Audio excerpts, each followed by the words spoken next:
Le violon de Philippe. Il est une expérience que je garde précieusement dans mon souvenir et qui illumina les sombres années de la crise économique qui sévit dans notre pays. L'histoire commença quand un de nos garçons se mit à prier pour avoir un violon. Mon mari était alors pasteur d'une petite localité et nous avions tout juste de quoi vivre. Il n'était pas question d'instruments de musique. Les vêtements de nos enfants m'étaient donnés en grande partie par des membres de l'Église et notre machine à coudre ne cessait guère de marcher tant j'avais de travail pour transformer les habits donnés en robes, pantalons et chemises. La nourriture n'était pas abondante non plus en ces jours-là. Nous n'avions jamais eu faim grâce à Dieu, mais nous devions économiser jusqu'au dernier centime. Nous n'étions pas les seuls à vivre dans la pauvreté. Des centaines de personnes faisaient la queue, jour après jour, pour obtenir la soupe populaire pour eux et pour leurs enfants. Impossible de trouver du travail. Nous devions faire confiance à Dieu pour nos besoins quotidiens. Nous, les parents, connaissions la raison de ces privations, mais c'était difficile pour nos enfants de renoncer à tout ce qui faisait plaisir aux filles et aux garçons de leur âge. Quand Philippe se mit à parler d'un violon, nous fûmes vraiment pris au dépourvu.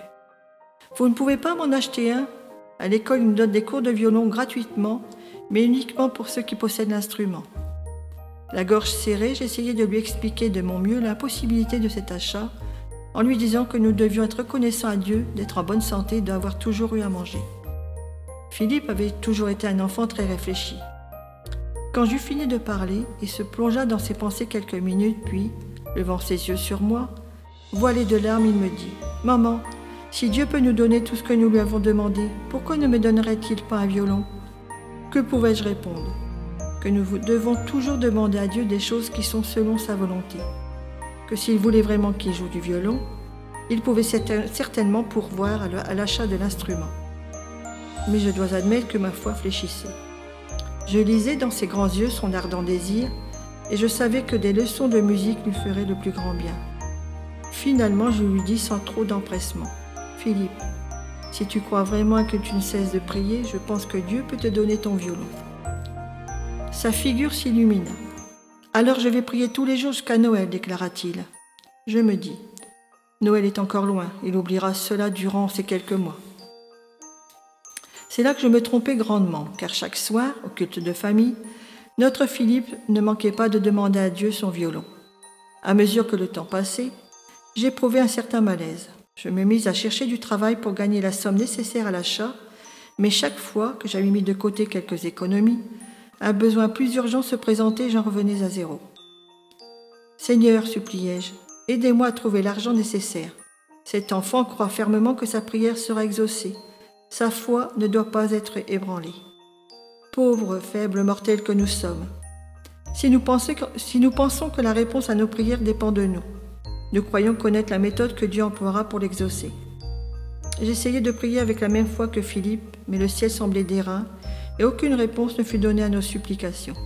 Un jour, mon frère et sa famille vinrent nous rendre visite.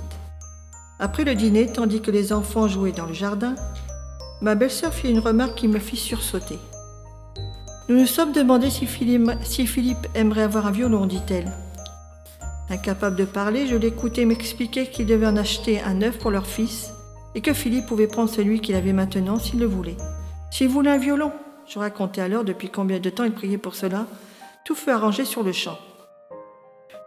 Une vague de soulagement et de reconnaissance envahit mon cœur, mais je décidai de ne pas donner l'instrument à Philippe tout de suite. Nous le cacherions et le lui donnerions à Noël. L'enfant continuait de prier. Souvent, il me demandait si j'avais l'argent pour son violon. Puisqu'il me le demandait de cette façon, je pouvais sincèrement répondre que non. Mais sa réaction était toujours la même. « Je continue de croire et je l'aurai, disait-il tout joyeux. » La veille de Noël arriva. J'étais couché quand mon petit Philippe s'approcha de mon lit sur la pointe des pieds. « Maman, demanda-t-il, n'as-tu pas l'argent pour le violon ? Tu l'as peut-être commandé ?» J'embrassai son petit visage anxieux, mais lui répondis « Non, mon chéri. » À ma grande joie, je ne vis aucune larme, et aucune tristesse ne voila son regard. Je continue de croire et il sera là demain matin. Quelle foi! Rien d'étonnant à ce que Dieu ait pourvu. Dès que je fus assuré que les enfants dormaient profondément, j'allai à pas de loup dans la salle à manger pour mettre le violon, quelques petits cadeaux que nous avions pu nous procurer pour les enfants, sur l'arbre de Noël. Mon cœur débordait de reconnaissance envers notre Dieu si grand, qui avait répondu à la prière d'un tout petit garçon. Ce n'était certes pas un bel arbre, il était maigrement décoré de petites banderoles découpées par les enfants. Mais aucun arbre de Noël ne me parut plus beau que celui-là, avec le violon brillant et reluisant sous ses branches. Pas besoin d'argent pour être heureux. Le matin de Noël, ce fut une explosion de joie quand Philippe aperçut son cadeau. « Je l'ai eu » s'écria-t-il, « je savais que je l'aurais. » Il serrait précieusement son violon dans ses bras. Des larmes de joie coulaient sur mes joues et je voyais mon mari tout ému lui aussi. Quelques instants après, Philippe fixa sur moi son regard étonné et me dit « Mais maman, pourquoi ne m'as-tu pas dit que tu l'avais commandé? Tu m'as toujours dit que tu n'avais pas l'argent. » C'était bien ainsi, lui répondis-je. Je n'ai jamais eu l'argent pour l'acheter. C'est Dieu qui nous l'a envoyé gratuitement et je lui ai expliqué comment dans la parole de Dieu, il nous y racontait une histoire semblable, c'est l'histoire d'Élie. Élie était un homme de la même nature que nous, il pria avec insistance pour qu'il ne pleuve point, et ne tomba pas de pluie sur la terre pendant 3 ans et 6 mois. Puis il pria de nouveau, et le ciel donna de la pluie, et la terre produisit son fruit, et le ciel donna de la pluie. Épître de Jacques, chapitre 5, versets 17 et 18.